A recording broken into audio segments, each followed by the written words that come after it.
5 conseils pour devenir plus productif dans ton boulot, dans tes études et dans ta passion. Premier conseil, faire des to-do list. Écrire tous les soirs ses tâches à faire le lendemain. Les to-do list permettent d'anticiper nos tâches prioritaires ou secondaires pour mieux les préparer, mais aussi se libérer l'esprit. Le simple fait de les écrire nous permet de ne pas y penser tout le temps. Des couilles et du courage, un sacré entourage. Un rêve écrit avec une date, c'est un objectif. Un objectif décomposé en plusieurs étapes. On appelle ça un plan. Banks.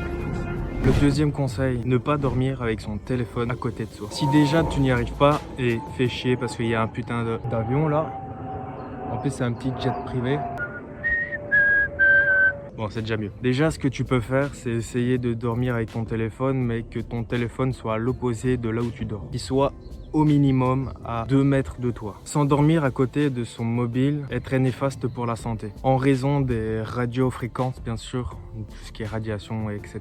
Vous m'avez compris et vous le savez sûrement déjà, je pense. L'exposition aux ondes liées au téléphone pourrait provoquer des cancers ou des tumeurs, mais aussi des troubles de l'attention. Bien sûr, tout ça, c'est un lien, c'est un site internet. Le lien de l'article sera bien évidemment dans la description, comme ça je suis lié à rien du tout parce que ce n'est pas mes informations à moi. Avant de passer au troisième tips, au troisième conseil si tu veux me soutenir, abonne-toi à cette chaîne, ça me ferait super plaisir. N'hésite pas à mettre un petit like, ça serait super sympa de ta part. Et n'hésite pas à mettre un petit commentaire pour d'autres vidéos qui peuvent t'intéresser à des sujets bien précis ou n'importe quoi, n'hésite absolument. Le troisième conseil est de mettre son téléphone de côté quand tu bosses. Nous avons la tentation facile. Nous sommes beaucoup trop accros à notre téléphone, même si en général c'est pas notre téléphone mais plutôt les applications. Ça reste quand même le téléphone en général. Du coup, le mieux c'est de mettre de côté son téléphone quand on bosse. Quand on est sur le PC et qu'on doit bosser sur le PC, son téléphone il doit pas être devant nous ou sur le bureau parce que sinon notre vision périphérique va le voir et du coup notre cerveau va penser à vouloir aller dessus. Donc ce qu'il faut faire c'est soit le mettre dans une autre pièce, le mettre dans un tiroir, mais pas devant nous, pas dans notre poche. Mon exemple est très facile aussi, c'est par exemple une personne qui est accro au chocolat ou qui aime beaucoup le chocolat. S'il y a du chocolat sur la table, s'il y a du chocolat sur sa petite table de nuit ou que sais-je, eh bien la personne... C'est quoi ça? Il y a un truc là. La personne aura envie d'en manger, que si il y en a pas, elle va pas en manger. En tout cas, c'est dans mon cas, je suis comme ça. Si je vois pas mon téléphone, j'ai pas envie d'aller dessus.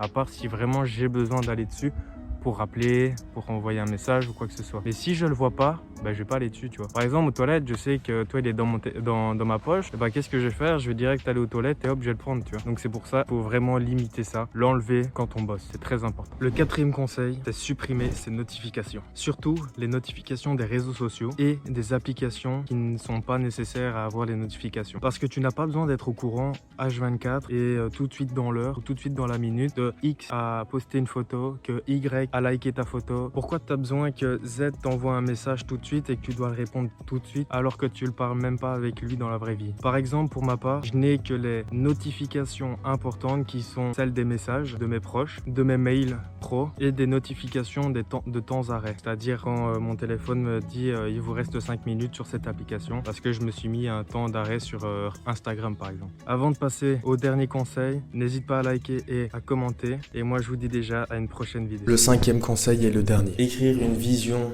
de soi-même dans 1 an, dans 5 ans, dans 10 ans ou plus. Ce petit conseil va t'aider à visualiser ton objectif, savoir où tu seras dans X années. Comme ça, tu sais pourquoi tu te lèves le matin, tu sais pourquoi tu vas bosser et tu seras beaucoup plus concentré pour travailler sur tes objectifs et sur ton travail en général. Ensuite, tu peux dessiner ton objectif. Par exemple, envie d'être à Dubaï dans 1 an. Hop, t'écris dans 1 an, j'ai envie d'être.